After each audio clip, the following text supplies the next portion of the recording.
తెలియకుండా చేస్తున్న అవకాశం వచ్చిన వాళ్ళు అవకాశం వచ్చినట్లుగా పక్కన వాళ్ళని బాధ పెట్టడమో, హింసించడమో, దోచుకోవడమో చేస్తూనే ఉన్నారు. మరి వాటి రుణాల వల్ల వాటి ఫలితాలు మనకి తర్వాత అనుభవంలోకి వస్తూ ఉన్నప్పుడు మనం తట్టుకోలేక భగవంతుడిలో గురువును ఆశ్రయించి ఆ కష్టం తొలగిన స్వామి, లేకపోతే ఈ కోరిక తీర్చు స్వామి అంటున్నాం. అలా కాకుండా అసలు అలా చేయకుండా ఉండే జీవితమే మనకు కావాలంటే మనం ఎలా జీవించాలి? అందుకు బాబా అంటున్నారు, గురువుని తెలుసుకోవాలి, లేకపోతే ఎందుకు వచ్చినటువంటి పిడకలు ఏర్పడడానికి. అది తెలుసుకోనంత కాలం మనకి జన్మలు వస్తూనే ఉంటాయి, మనం తప్పులు చేస్తూనే ఉంటాం, తప్పుల ఫలితాలు అనుభవిస్తూనే ఉంటాం, ఈ చక్రంలో మనం తిరుగుతూనే ఉంటాం అన్నమాట. అందుకని దానిలో నుంచి బయటపడటం అనేది మనం సాధ్యం కాదు. బాగా గుళ్ళకి వెళ్తానండి, లేకపోతే పూజలకు వెళ్తానండి, ఇలా ఎన్ని చెప్పుకున్నా కానీ మనలో ఇటువంటి కలిగి గురువుని పట్టుకొని మన జన్మ పరంపరని మన మనసుని నిలబెట్టుకొని ఆయనకి సమర్పించి, అంటే అందుకని మాస్టర్ అంటున్నారు మనకి అట్లాంటి అసలు ఆత్మజ్ఞానం కలగాలి. ప్రతి మనిషి యొక్క లక్ష్యం అదే అనమాట. అని తృప్తిగా జీవించాలి, నేనెవరో తెలుసుకోవాలి, నా స్వరూపం నాకు తెలియాలి. అసలు నేనెవరో తెలియటమే ఆత్మజ్ఞానం. అది ఒక్కసారిగా కుదురుతుందా అంటే ఎంతో సాధన చేసి మళ్ళీ ఇలాంటి తప్పులు చేయని స్థితిలోకి వెళ్ళి మనం తీవ్రమైన సాధన చేస్తే అప్పుడు కలుగుతుంది. అందుకని బాబా ఏమంటున్నారు, నీ సమయాన్ని నాకు సమర్పించు, నా గురించి చింతన చేయి. నా గురించి చింతన చేస్తే ఏమవుతుంది, నీ మనసంతా నేను శుద్ధి చేసిస్తాను, నా స్వరూపంగా మార్చిస్తాను అంటున్నారు. అంటే మనం నిజంగా గురువుని ఎందుకు ఆశ్రయించాలి అంటే కష్టాలు కోరికలు అని ఆయన తీరుస్తారు మనకున్నవి. ఎందుకంటే మనకు అవసరాలు ఉన్నాయి, బాబా నువ్వు తప్పితే నాకు ఇప్పుడు నువ్వే తీర్చాలి. కానీ నా పరమ లక్ష్యం ఏంటి అంటే నేను ఈ జన్మ పరంపర నుంచి ఎన్నిసార్లు పుడతాను, ఎన్నిసార్లు పోతాను, అవి వస్తే బాగున్నాయి, ఇవి వస్తే బాగున్నాయి అనుకుంటున్నావే తప్పించి వెళ్ళిపోతున్నాం కదా. ఇప్పుడు ఏమంటే బ్యాంక్ లో ఉంటే బ్యాలెన్స్ అనుకుంటున్నాం, మనం వెళ్ళిపోవడం ఏమి తీసుకోవాలి. అట్లా జీవితం అంతా దానికోసం కష్టపడి దాన్ని తీసుకెళ్ళకుండా వెళ్ళిపోతే ఉపయోగం ఏముంది అంటే ఏమి తీసుకెళ్ళిన వాటి కోసం మన జీవితం అంతా మనం వెచ్చిస్తూ ఉన్నాం. అందుకని అసలు మనకి ఆత్మజ్ఞానం కావాలి అని తెలియాలి. ఎందుకు అంటే ఆనందంగా జీవించడం. ఆత్మజ్ఞానం ముక్తి అంటే అమ్మో చాలా పెద్దవంటి కానీ కాదు, ప్రతి ఒక్కళ్ళ నెసెసిటీ. మనకి మనం ఎవరో తెలిసి ఆనందంగా మన స్వరూపం తెలుసుకొని జీవించాలి, దానికోసం గురువుని ఆశ్రయించాలి. అందుకని దత్తాత్రేయ స్వామి ఆయన ఈ సృష్టి ఉన్నంత కాలం ఆయన అవతారం ఎప్పుడు కొనసాగుతూనే ఉంటుంది. వివిధ మతాల్లో, వివిధ కాలాల్లో, వివిధ ప్రాంతాల్లో ఆయన అనేక రూపాలు తీసుకొని మనుషులందరినీ అట్లా గురు స్వరూపాలుగా అవతరించి ఆయన వైపు ఆకర్షింపజేసుకొని వీళ్ళని ఉద్ధరిస్తూ ఉంటారు. అట్లా వచ్చిన వారు సాయినాథులు అన్నమాట. అందుకని మరి బాబా దగ్గరికి ఇప్పుడు బాబా గురువుగా వచ్చారు కదండి, మరి ఆయన అనుగ్రహం ఎలా పొందాలి అంటే ఇప్పుడు మరి బాబా లేరు కదా ప్రత్యక్షంగా, మనం వెళ్ళి షిరిడీలో ఆయన అడుగుదామంటే ఆ రోజుల్లో బాబా ఉన్నప్పుడు అడిగిన వాళ్ళు ఉన్నారా? అందుకని మాస్టర్ ఏమంటున్నారు, మనకి బాబా ఆయన ఏర్పడిన సాంప్రదాయం బాబా ఉన్నప్పుడు ఏం చెప్పారు భక్తులకి అనేది చూడాలి. అంటే బాబా దగ్గరికి ఒక భక్తులు వచ్చారట. ఆయన వచ్చి ఆయన ఇబ్బందుల్లో వచ్చారు, గొప్ప పదవిలో ఉన్నవాళ్ళు సాటే అని. సరే ఆయన శ్రీ గురు చరిత్ర అనే గ్రంథం పారాయణ చేశాడు. శ్రీ గురు చరిత్ర అంటే ఇప్పుడు బాబా ఐదో అవతారం కలియుగంలో. ఆ మొదటి 2 అవతారాలు ఏవైతే ఉన్నాయో ఆ చరిత్ర పారాయణ చేశారట. చేస్తే బాబా స్వప్నంలో దర్శనం ఇచ్చి ఏదో చెప్పారట. చెప్పి ఇతనికి అర్థం కాలేదు బాబా ఏం చెప్పారా అని. అందుకని తర్వాత రోజు బాబాని వేరే భక్తుల చేత అడిగించారట. ఇందులో అర్థం కావడానికి ఏముంది, నేను మళ్ళీ పారాయణ చేయమని చెప్పాను అన్నమాట. ఆ పక్కనున్న హేమాత్మంత్ అనే భక్తుడు ఆయన ఎప్పటి నుంచో గురుచరిత్ర పారాయణ చేస్తూ ఉన్నాడు, బాబా సేవ చేస్తూ ఉన్నాడు. కానీ బాబా నుంచి అలాంటి అనుగ్రహం అంటే అలాంటి దివ్యమైన అనుగ్రహం పొందాల. ఇదేంటి సాటి ఒక్కసారి పారాయణ చేస్తేనే ఆయన అనుభవం ఇచ్చారు, ఇది ఇవ్వలేదు అని ఆయన కలగజేయండి. కానీ బాబా ఏం చేశారు, ఇంకో భక్తుడి దగ్గరికి పంపించారు. శ్యామ అనే భక్తుడి దగ్గరికి పంపించి ఒక 15 రూపాయలు దక్షిణ తీసుకొని రా అన్నారు. చూడండి బాబా చమత్కారం ఎట్లా ఉంటుందో. 15 రూపాయలు దక్షిణ తీసుకొని రమ్మంటే ఆ శ్యామ అన్న వాళ్ళ సంపాదన నెలకి 2 రూపాయలు 3 రూపాయలు బడిపంతులుగా వచ్చేదట. మరి 15 రూపాయలు ఎట్లా ఇస్తాడు దక్షిణ? సరే బాబా చెప్పారు కదా అని వెళ్తే ఆయన పూజ కూర్చుంటూ ఉన్నాడట. ఇట్లా బాబా దక్షిణ తీసుకున్నామన్నారు అంటే నేను పూజ చేసుకుని వస్తాను కూర్చోండి అని. తర్వాత ఆయన గ్రంథ పారాయణ ఆ రోజు చేయాల్సిన గ్రంథం అక్కడ ఉంటే పారాయణ చేసుకొని వచ్చిన తర్వాత శ్యామ పూజ చేసుకుని మాట్లాడుతూ ఉన్నారట. బాబాకి నా దగ్గర 15 రూపాయలు లేవని తెలుసు, కానీ ఆయన 15 రూపాయలు దక్షిణ అడిగారు, నా 15 నమస్కారానికి దక్షిణగా సమర్పించు, కానీ బాబా ఇక్కడికి పంపించారు కదా, నాకు ఒక లీల స్ఫురణకు వచ్చింది, అది చెప్తాను అని ఇప్పుడు చెప్పారట. ఒకసారి దాదాబాయి అనే ఒక పెద్ద ఆవిడ బాబా దగ్గరికి వచ్చింది. ఆ వచ్చినప్పుడు ఎట్లా వచ్చిందట, అంటే బాబా దగ్గర ఏదన్నా మంత్రం తీసుకొని అంటే మంత్రోపదేశం పొంది వెళ్ళాలని వచ్చిందట. కానీ బాబా ఏంటి, ఆయన సాంప్రదాయంలో ఎవరికి మంత్రోపదేశం చెయ్యరు. బాబా అన్నారు, నా గురువుని కేవలం నేను నా దృష్టి అంతా ఆయన మీద పెట్టి ధ్యానం చేసి నేను ఆయన అనుగ్రహం పొంది ఆ స్థితిని పొందాను. కనుక నా సాంప్రదాయంలో మంత్రాలు ఇవేముండో మీ మనసంతా నా మీద పెట్టండి, మీ దృష్టి అంతా నా మీద పెట్టండి. మీరు మాట్లాడుకుంటున్నారు, నా గురించి మాట్లాడండి. మీరు చదువుకుంటున్నారు, నా గురించి చదువుకోండి. ఏదన్నా అంటే మనసు మనం ఒంటరిగా ఉన్నాం, భజన చేసుకుందాం, నామం చేసుకుందాం అంటే ప్రతిదీ కూడా ఆయన వైపుగా చేసి మనం అటువంటి స్థితినే ఇస్తాను, మీరే నేనుగా మారిపోతారు అని చెప్తూ ఉన్నారు. అందుకని ఆవిడ వచ్చినప్పుడు ఏమన్నారు, అమ్మ సరే ఆవిడ వచ్చారట, బాబా ఏం పిలిపించలేదు. పెద్ద ఆవిడ ఉపవాసం ఉంది, 2వ రోజు కూడా ఉపవాసం ఉంది. శ్యామకు భయం వేసిందట. శ్యామకు భయం వేసి, బాబా ఆవిడ అసలే ముసలావిడ, మళ్ళీ ఏమైనా అయితే ఇక్కడ అంతా పోలీసులు గొడవ అయిపోయింది, బ్రిటిష్ కాలం కదా, అందుకని ఆవిడ పిలిచి ఏదైనా మంచి మాటలు చెప్పండి అన్నారట. సరే బాబా పిలిపించారు.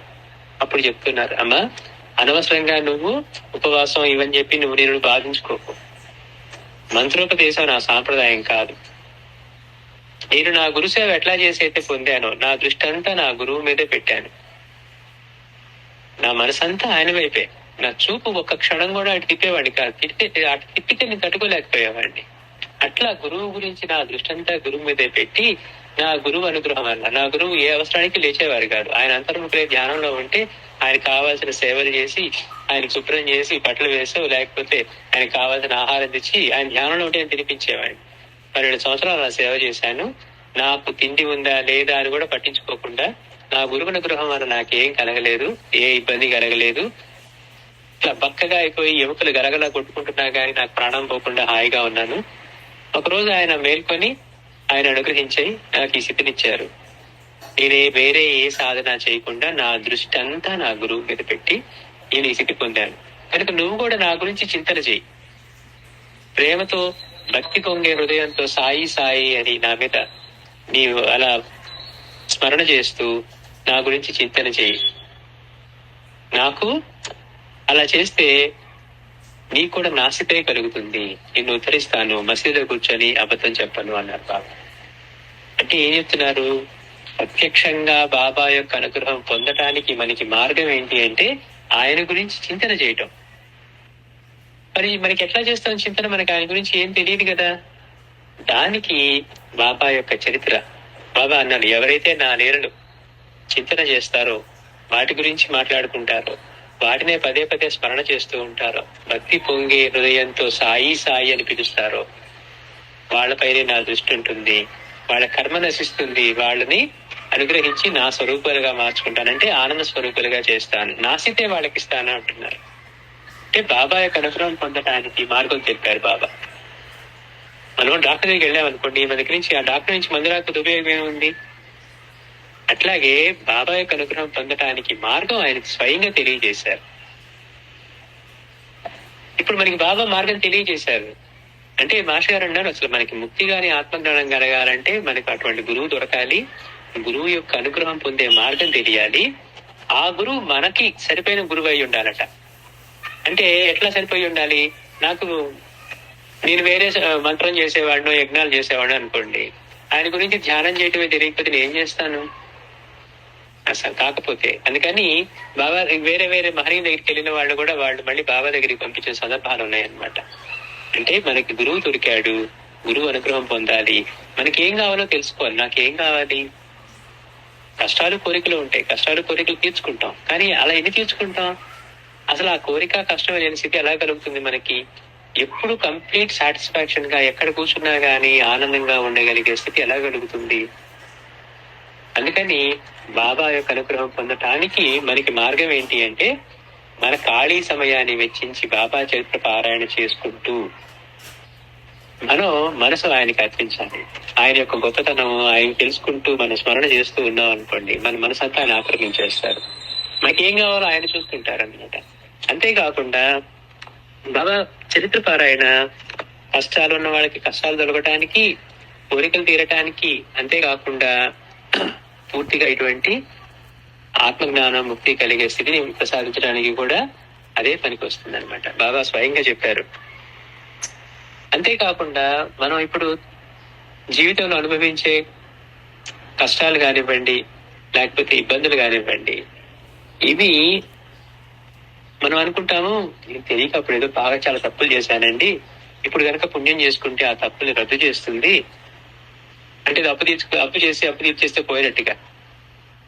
మనం ఒక మంచి పని చేస్తే దాని ఫలితం ఒక దానిలో పడుతుంది, ఒక అకౌంట్ లో. ఒక చెడు పని చేస్తే, ఒకరిని నిందిస్తే, ఒకరిని దూషిస్తే, లేకపోతే ఒకరిని బాధ పెడితే దాని ఫలితం ఇంకో దానిలో పడుతుంది, మోసం చేసినా ఇంకోటి చేసినా.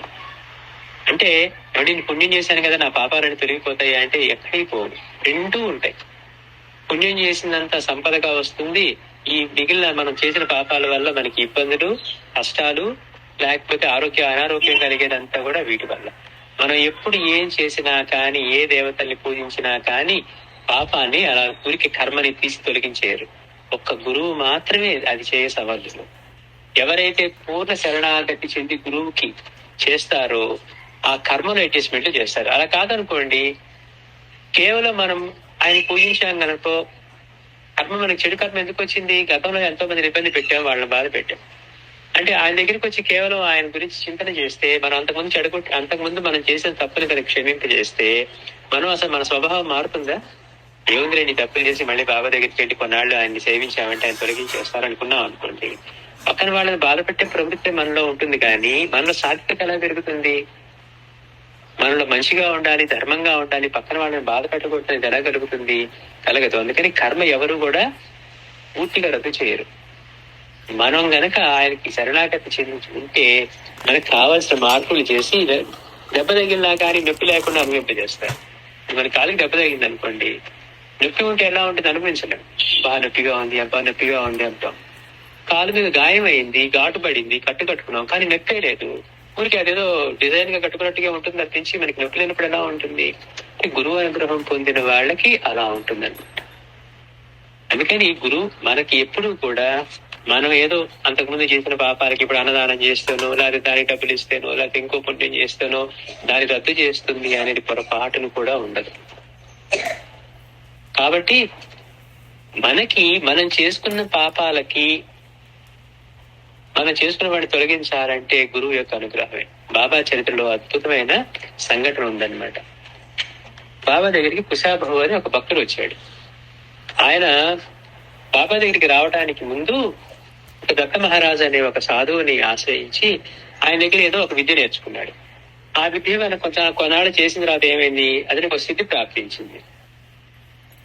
ఆయన ఎక్కడన్నా ఏదైనా వస్తువుని చూసి ఒక షాప్ లోకి వెళ్ళి ఒక స్వీట్ నో లేకపోతే ఇంకో బంగారం గొలుసు చూసి ఇంటికి వచ్చి అనుకుంటే అవి వచ్చేసాడు చేతిలోకి. చూసేవాడికి ఎలా ఉంది, ఆహా ఆయనకి వచ్చేసాయని. కొంతమంది ఏమో ఆ చుట్టూ ఆయన వంటి తిరగటం మొదలు పెట్టారట. కొంతమంది ఏమో ఈయన తప్పుడు పనులు చేస్తూ ఉన్నాడు, మరి వాళ్ళ షాప్ లోకి పోయినట్టే కదా, ఈయన సృష్టి చేయట్లేదు కదా, అక్కడి నుంచి ఇక్కడికి వస్తుంది అని కొంతమంది ఆయన చుట్టూ తిరిగేవాళ్ళు, కొంతమంది ఆయన తిట్టుకునే వాళ్ళు తయారయ్యారట.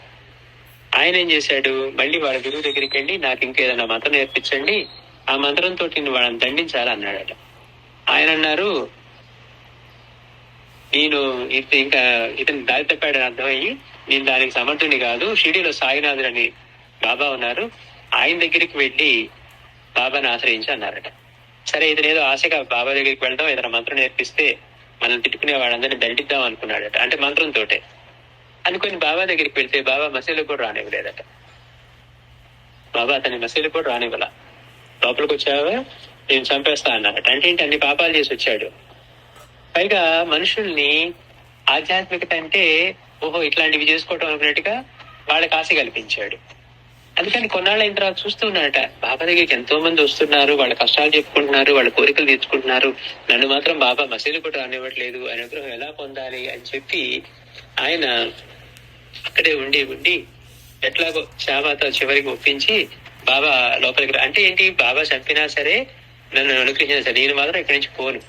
మనమైతే ఏం చేస్తాం, మన వెంటనే మనకి బాబా నన్ను రానివ్వలేదా, రానిపోతే ఇంకోటి చూసుకుంటాం అనుకుంటాం. నన్ను చంపినా సరే ఆయనే తీర్చాలని చెప్పి అక్కడే కూర్చొని మొత్తానికి అనుగ్రహం పొంది లోపలికి వెళ్ళాడట. లోపలికి వెళ్తే బాబా ఏం పట్టించుకోవట్లా, మసీదులోకి రానిచ్చారు కానీ లోపల ఏం పట్టించుకోవట్లా. అతనికి ఏంటి, బాబా అనుగ్రహం పొందాలి అని ఉండేసరికి అప్పుడు బాబా ఏం చేశారట, అతని చేత 108 సార్లు శ్రీగుడి చుట్టూ పారాయణ చేయించారట. చూడండి, బాబాకి రామాయణం తెలుసు, భాగవతం తెలుసు, భగవంతుడికి తెలుసు, జ్ఞానేశ్వరికి తెలుసు, ఆయనకి తెలియనివే లేదు.